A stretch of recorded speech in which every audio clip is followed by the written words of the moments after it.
میرے عزیزوں، میرے بھائیوں، انسان اس دنیا میں بہت لاچار اور ضعیف مخلوق ہے، اور سب سے زیادہ ضرورتوں کے ہاتھوں مجبور مخلوق ہے۔ روٹی تو بڑی بات ہے، چائے نہ ملے تو اس پر ہی یہ پریشان ہو جاتا ہے۔ چائے ضرورت نہیں، یہ خواہش ہے، اس پر ہی پریشان ہے۔ ایک جانور کئی دن فاقے سے زندگی گزار سکتا ہے، اور آج کل کے تو ایسے ہیں کہ ایک وقت کی نہ ملے تو چکر آنے لگ جاتے ہیں۔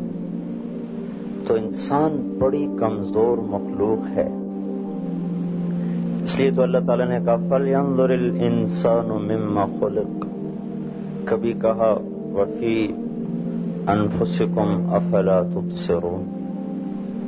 جب تم میری نافرمانی کرتے ہو تو اپنے پر غور تو کیا کرو کہ تمہاری اوقات کیا ہے، تمہاری حیثیت کیا ہے، اور تم کس سے ٹکر لے رہے ہو۔ ایک طرف وہ اللہ جس کے سامنے ساتوں زمین آسمان تھر تھر کانپیں،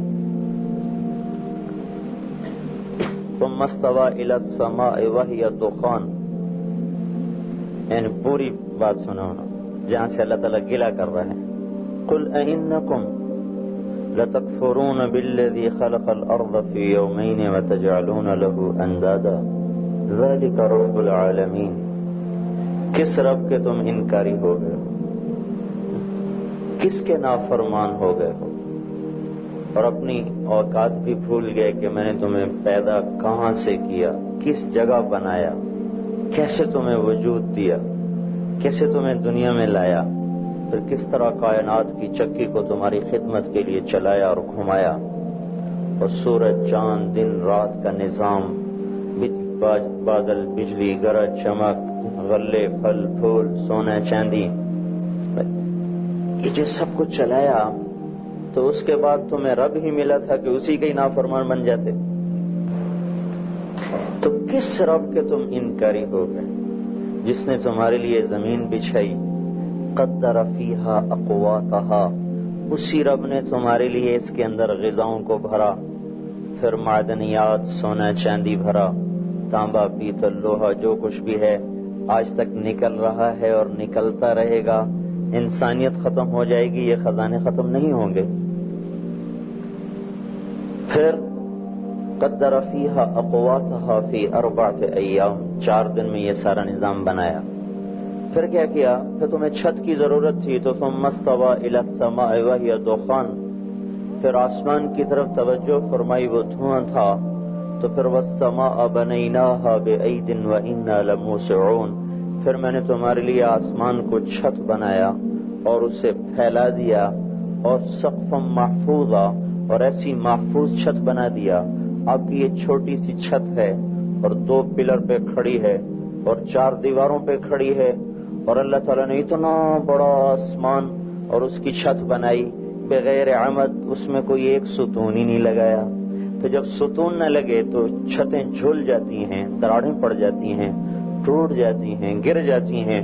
تو پھر اللہ تعالیٰ فرما رہے ہیں هل ترى من فطور، کوئی اس میں تم کمی تو دکھاؤ، ما لها من فروج، کوئی شگاف، کوئی پھٹن، کوئی دراڑ، کوئی جھول، کچھ بھی نہیں، ایسی چھت بنائی۔ پھر ساری زمین آسمان کو، جو 7 زمین آسمان میں پھیلی ہوئی کائنات ہے، کوئی چھوٹی سی تو ہے نہیں، 97% میں تو روشنی کوئی نہیں، اور 3% روشن ہے۔ اس 3% میں جو 97% روشن نہیں ہے، اس کے بارے میں انسان کا علم خاموش ہے، پا ہی نہیں سکتا۔ روشنی نہ ہو تو جائے کیسے، دیکھے کیسے؟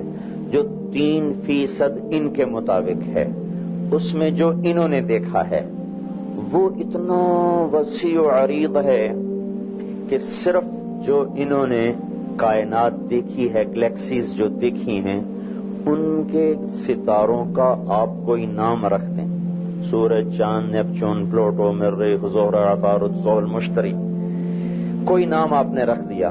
پھر آپ نے کمپیوٹر چلانا شروع کیا اور اس کا نام گننا شروع کیا۔ صرف نام گننے کے لیے، صرف نام گننے کے لیے 300 کھرب سال کی ضرورت ہے، اور یہ 3% اور وہ جو دیکھا ہے، جو نہیں دیکھا وہ اور ہے۔